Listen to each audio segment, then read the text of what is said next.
एक ऐसी रियासत जहाँ पर कंसेप्ट ऑफ लिबरल डेमोक्रेसी को इंट्रोड्यूस किया जाए, वहाँ पर सबसे पहला स्टेट मोटिव और स्टेट नैरेटिव यही होता है कि जो उसकी रीजनरी स्कूल है उसको इस तरह राइट ऑफ वोट देकर एम्पावर करना है ताकि वो अपनी मर्ज़ी के मुताबिक विथ देयर ओन चॉइस ऐसे लीडर्स, ऐसे नुमाइंदगान को मुंतखब करें जो कि लेजिस्लेट करें, जो कि कानून साजी करके उनके ग्रेटर गुड के लिए काम करें।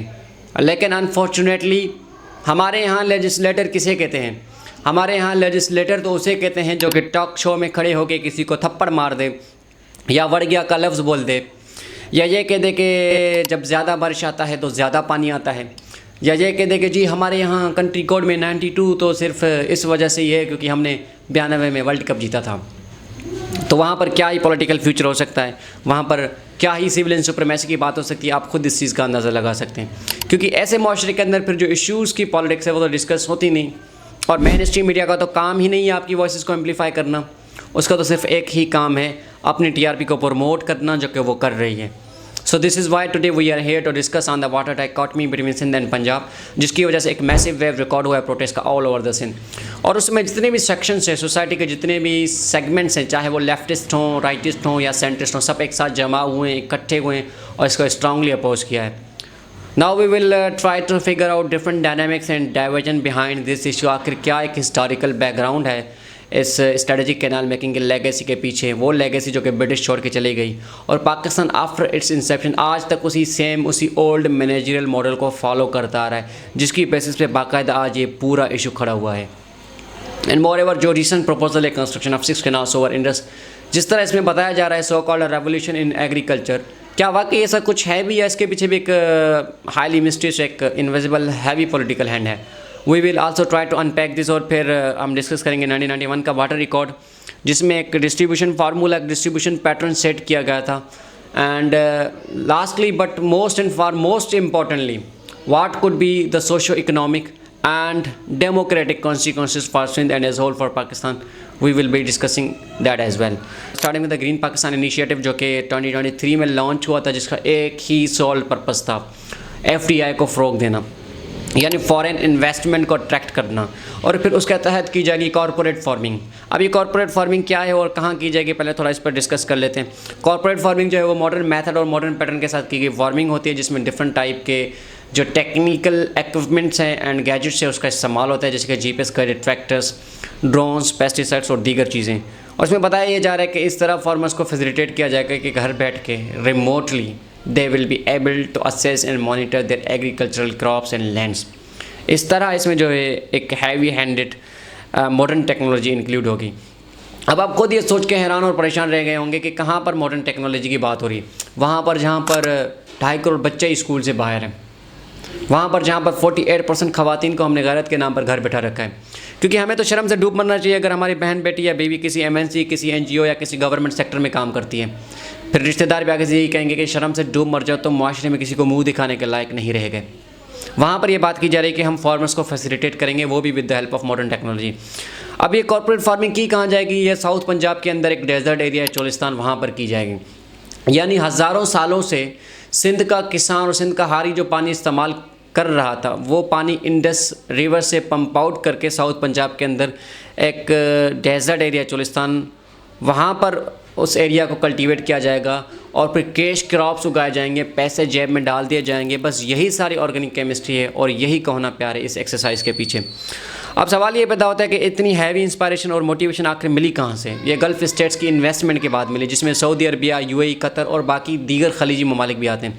अब आप सोच रहे होंगे कि सऊदी अरबिया और इन ममालिक को क्या ज़रूरत पड़ गई कि वो पाकिस्तान में इन्वेस्टमेंट करेंगे, वो भी कॉर्पोरेट फार्मिंग में ज़रूरत पड़ गई, क्योंकि सऊदी अरबिया और ये जो दीगर ममालिक हैं, खलीजी ममालिक जो हैं पर्टिकुलरली, आपको पता है कि ऑयल रिच कंट्रीज़ हैं और इनकी जितनी फूड सिक्योरिटी होती है वो फॉरेन एग्रीकल्चरल प्रोडक्शन पे डिपेंड होती है। This is the reason why Saudi Arabia has already invested $6 billion for corporate farming in Pakistan, जिसमें एक टारगेट एरिया सेट किया गया कि 50 मिलियन एकड़ लैंड्स को जो है वो मैकेनाइज किया जाएगा, कल्टीवेट किया जाएगा, जिसमें 1.2 मिलियन एकड़ लैंड भी इंक्लूडेड है चोलिस्तान का, जो कि पहला और इनिशियल प्रोजेक्ट है। इन पाकिस्तान मन शर्क़हा इला ग़र्बिहा। इसके बाद फिर सोचा गया कि क्यों ना बैठते हैं, मिलके मीटिंग करते हैं, चाय भी पीते हैं और टक बिस्किट भी खाते हैं, ताकि फिर ब्लड शुगर और ब्लड प्रेशर जो है वो दोनों मेंटेन रहें। तो फिर उसके बाद डिसाइड किया गया कि एक सेपरेट एपेक्स बॉडी बना दी जाएगी जिसका नाम स्पेशल इन्वेस्टमेंट फैसिलिटेशन काउंसिल होगा, जहां पर इन्वेस्टर्स के सारे मसाइल आके सॉल्व होंगे। एक ही सिंगल बॉडी होगी जो कि सारी चीज़ों को सिंगल हैंडेडली मैनेज करेगी। और फिर इसकी सबसे ख़ास बात यह है कि इसमें ना सिर्फ एग्रीकल्चर आता है, बाकी सेक्टर्स भी, टूरिज़्म और बाकी दीगर सेक्टर्स भी आते हैं, और हर सेक्टर में अलग अलग से एक private limited company, private enterprise जो है वो ऑलरेडी रजिस्टर्ड है, जो सारे सेक्टर्स को सेपरेटली वॉच आउट करेगी। तो सवाल ये पैदा होता है कि कोई कॉमन सेंस है इसमें? Does it seem scientifically, morally and intellectually valid to you? To me it doesn't, because what kind of development this is that is taking place at an exchange of an immense economic, social and human cost।